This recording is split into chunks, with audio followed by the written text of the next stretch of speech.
Hello दोस्तों, नमस्कार। आज की बहुत बड़ी न्यूज़ आ रही निकल कर के, बहुत बड़ी खुशखबरी है आपके लिए। टीटी की वैधता जीवन भर के लिए समाप्त हो चुकी है। अब टीटी या सीटेट करने वाला व्यक्ति एक बार सिर्फ सीटेट पास करेगा और उसको आजीवन टेट पास करने की या सीटेट पास करने की उसका आवश्यकता नहीं पड़ेगी। तो बहुत बड़ी न्यूज़ आज के लिए है दोस्तों। पहले का नियम होता था कि हमको सीटेट की वैधता सिर्फ 7 साल के लिए मिलती थी। 7 साल के बाद हमारी ये वैलिडिटी समाप्त होने के बाद हमको फिर से टेट करना पड़ता था, सीटेट करना पड़ता था। लेकिन अब हमें ऐसा नहीं करना पड़ेगा दोस्तों। केंद्र सरकार की ये गाइडलाइन जारी हो गई है, जिसमें ये कहा गया है कि सीटेट पास करने वाले अभ्यर्थियों को अब आजीवन सीटेट पास करने की आवश्यकता नहीं होगी, ये आजीवन वैलिड रहेगी। समाचार पत्र को देख लेते हैं। समाचार पत्र में लिखा हुआ है, केंद्र सरकार ने शिक्षक बनने के इच्छुक अभ्यर्थियों के हक में महत्वपूर्ण फैसला सुनाया है। अब उन्हें 7 साल में शिक्षक अर्हता परीक्षा पास करने की आवश्यकता नहीं पड़ेगी, बल्कि एक बार टीटी पास करने पर जीवन भर के लिए मान्यता रहेगी उसकी। यह व्यवस्था देश भर में लागू हो चुकी है। आगे पढ़ते हैं। National council for teacher education या CTET के चेयरमैन विनीत जोशी ने कहा कि टीटी को अब जीवन भर के लिए मान्य कर दिया गया है। अभी तक यह 7 साल के लिए मान्य होती थी। हाल में काउंसिलिंग की बैठक में यह निर्णय लिया गया है कि नई व्यवस्था आगे आयोजित होने वाली टीटी परीक्षाओं के लिए लागू रहेगी। जो छात्र पहले ही टीटी पास कर चुके हैं, उनके मामले में NCTE ने कहा है कि वह कानूनी सलाह लेकर फैसला लेगी। नेट की तर्ज पर ही अब इसकी शिक्षा व्यवस्था शुरू करनी पड़ेगी। इसके लिए आगे लिखा हुआ है, शिक्षा का अधिकार कानून लागू होने के बाद उच्च शिक्षा की भांति स्कूल शिक्षा में भी नेट की तर्ज पर टीटी का प्रावधान किया गया है। लेकिन अभी इसकी मान्यता 7 साल के लिए है, यानी टीटी करने के बाद व्यक्ति 7 साल में शिक्षक नियुक्त नहीं होता है तो फिर उसे टीटी पास करना अनिवार्य होता था। इसी प्रकार नई शिक्षा नीति में आवेदन की प्रक्रिया में बाधाएं उत्पन्न हो रही थी।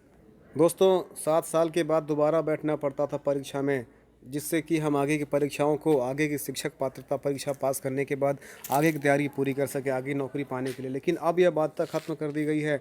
मौजूदा व्यवस्था के तहत 7 वर्ष के बाद अभ्यर्थियों को दोबारा टीटी पास करना पड़ता है। इसके चलते हर साल केंद्र सरकार या राज्यों द्वारा आयोजित होने वाली शिक्षक पात्रता परीक्षाओं में लाखों उम्मीदवार बैठते हैं। कई वर्षों से अभ्यर्थी इसी UGC नेट की तर्ज पर बदलाव की मांग कर रहे थे। केंद्र सरकार साल में 2 बार आयोजित कराती है परीक्षा। याद रखिए दोस्तों, जो सीटेट की परीक्षा है केंद्र सरकार 2 बार साल भर में आयोजित कराती है। केंद्र सरकार टीटी का आयोजन 7 वर्ष में केंद्र सरकार टीटी का आयोजन साल में 2 बार यानी दिसंबर और जुलाई महीने में आयोजित कराती है। हालांकि इस वर्ष जुलाई माह के लिए परीक्षा स्थगित होने के कारण उम्मीदवारों को यह चिंता सता रही है कि CBSE द्वारा CTET 2020 परीक्षा में केवल एक बार ही आयोजित की जाएगी। इसमें उनको बैठने का सिर्फ एक ही बार मौका मिलेगा। दूसरे न्यूज़ चैनल की बात कर, एक और समाचार पत्र में दिया हुआ है दोस्तों कि शिक्षक पात्रता परीक्षा अब उम्र भर के लिए मान्य होगी। देखते हैं इसमें क्या लिखा हुआ है। केंद्र सरकार ने शिक्षक पात्रता परीक्षा अर्थात CTET को उम्र भर के लिए मान्य कर दिया है। अब तक टीटी पास करने में उम्मीदवार 7 वर्ष तक नौकरी के लिए पात्र होते थे। इसके बाद उन्हें शिक्षक बनने के लिए दोबारा परीक्षा देनी पड़ती थी।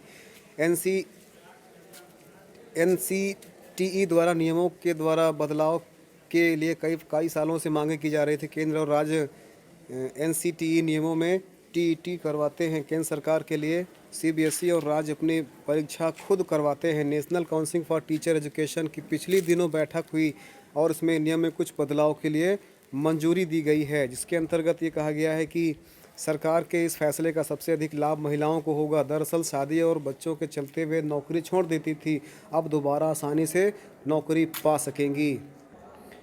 एक और समाचार पत्र में दिया हुआ है कि खुशखबरी सबके लिए खुशखबरी, पढ़ने वाले बच्चों के लिए, जो शिक्षक बनना चाहते हैं उनके लिए बहुत बड़ी खुशखबरी है। टीटी की वैधता अब जीवन भर के लिए मान्य हो गई है दोस्तों। तो इस प्रकार से ये न्यूज़ है। इसको हमको तो सरकार का शुक्रिया अदा होना चाहिए कि इन्होंने अब इस प्रकार की योजनाएं लागू की हैं। आगे हम और बहुत सारे कुछ जो आप भी परेशानियाँ आती हैं शिक्षकों के लिए या अभ्यर्थियों को शिक्षक बनने के लिए, ऐसे कुछ और भी नियम की आवश्यकता है। तो स्टूडेंट्स, अभी तक के लिए थैंक यू। आगे जो भी सूचनाएं होंगी उसके लिए मैं आपको कुछ और वीडियोस बना करके आपको सूचनाएं देता रहूँगा। तब तक के लिए धन्यवाद।